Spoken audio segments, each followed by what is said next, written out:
Seperti Abu Bakar membuat kaidah ketika beliau menyampaikan aturan masalah zakat. Abu Bakar mengatakan, la tufarriq bainal mujtami'at wa la tajtami' bainal mutafarriqat. Jangan kau bedakan yang sama dan jangan kau samakan yang berbeda. Dan itu jadi kaidah besar dalam masalah qiyas, yaitu menyamakan yang sama, membedakan yang beda. Padahal aslinya perkataan Abu Bakar ini, maksud beliau adalah untuk menjelaskan apa saja yang wajib dizakati, apa saja yang tidak wajib dizakati. Dan beliau hendak menjelaskan tentang binatang yang dia dimiliki oleh beberapa orang, tapi jumlahnya sudah mencapai nisab. Misalnya, kambing itu mencapai nisab jika jumlahnya 40 ekor. 40 ekor kambing ini ketika sudah mencapai nisab, bisa jadi dia dimiliki oleh dua orang. 20 milik si A, 20 milik si B. Digembalakan bareng. Apakah ini nanti dizakati bareng? Ataukah dizakati berdasarkan kepemilikannya? Nah, Abu Bakar ngasih kaidah, kalau dia tempat beternaknya sama, kandangnya sama, kemudian digembalakan gantian, maka berarti tidak dipisahkan. Karena dia aslinya satu rumpun, satu objek. Tapi kalau dia kandangnya beda, gembalanya kadang sama, kadang beda, maka zakatnya dibedakan. Tapi pernyataan Abu Bakar As-Siddiq bahwa yang sama tidak boleh dibedakan, yang beda tidak boleh disamakan, dijadikan sebagai kaidah baku dalam masalah qiyas, bahwa qiyas itu adalah menyamakan yang sama, membedakan yang beda. Kemudian Umar bin Khattab radhiyallahu anhu membuat satu kaidah, inna maqati al-huquqi inda syurut, bahwa potongan hak dalam masalah muamalah itu sesuai dengan persyaratan yang dibuat. Dan kemarin sudah kita sampaikan penjelasan tentang kaidah ini. Jika ada orang yang membuat kesepakatan dan kesepakatan itu keluar dari urf yang berlaku di masyarakat, maka yang dijadikan sebagai acuan adalah kesepakatan. Seperti kemarin masalah gaji. Ya, ada orang yang bekerja di sebuah perusahaan dan dia dibayar di bawah UMR. Maka harus ditetapkan di awal ketika dia masuk kerja. Disampaikan, saya kalau gaji kamu sesuai dengan UMK atau sesuai dengan UMR, saya nggak sanggup. Maka saya bisa gaji sekian dan itu di bawah UMR.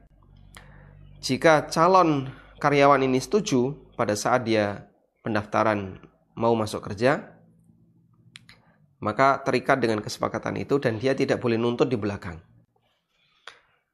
Kemudian perkataan Umar ini menjadi salah satu kaidah yang sangat penting dalam ketentuan membuat kesepakatan. Umar bin Khattab juga menyampaikan satu kaidah tentang masalah ijtihad. Tilka ala ma qadaina wa hadhihi ala ma qadaina. Jadi ceritanya ada orang yang datang kepada Umar minta untuk diputuskan kasusnya. Lalu Umar memutuskan kasusnya dengan keputusan B.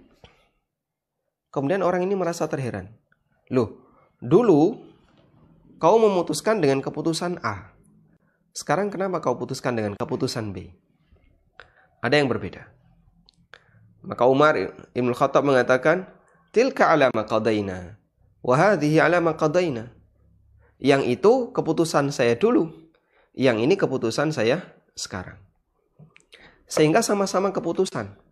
Namun itu yang dulu, ini yang sekarang. Kaidah ini menjadi landasan bagi para ulama untuk menetapkan kaidah al-ijtihadu la yanqudu bil ijtihad. Yang namanya ijtihad itu tidak dibatalkan dengan ijtihad. Sehingga ijtihad ulama satu, dia punya dua ijtihad. Ijtihad A, ijtihad B. Ijtihad B yang itu merupakan ijtihad yang kedua, belum tentu lebih benar dibandingkan ijtihad A. Karena ini sama-sama ijtihad. Dan ijtihad itu kan upaya yang dilakukan oleh seseorang untuk mendekati aturan syariat, untuk mendekati dalil, agar bisa dihasilkan hukum sesuai dengan pemahaman yang dia miliki. Sehingga seperti kemarin kita sampaikan ilustrasi yang disampaikan oleh Al-Ghazali dalam kitab beliau Al-Mustasfa. Usul fikih itu ibarat orang mengambil buah di sebuah pohon. Pohon itu adalah sumber buah dan itulah dalil. Buah itu adalah hukum yang dihasilkan oleh dalil. Bagaimana cara memetik hukum ini? Harus ada orang yang memetiknya. Orang ini namanya apa? Mujtahid. Metode dia memetik disebut dengan metode ijtihad. Sehingga berbeda-beda antara satu orang dengan orang yang lain ketika dia memetik sebuah buah. Dia memetik buah di pohon. Ada yang pakai gantang, ada yang pakai genter ya. Ada yang pakai kayu, ada yang pakai jaring, ada yang pakai A, pakai B dan seterusnya. Dan itu bisa menentukan perbedaan hasil. Nah, cara dia memetik dengan cara A, cara B, cara C itu kembali kepada kaifiyatul ijtihad. Bagaimana cara berijtihad. Dan tentu saja cara A tidak lebih unggul dibandingkan cara B tidak lebih unggul dibandingkan cara C. Karena semuanya adalah pendekatan ijtihad.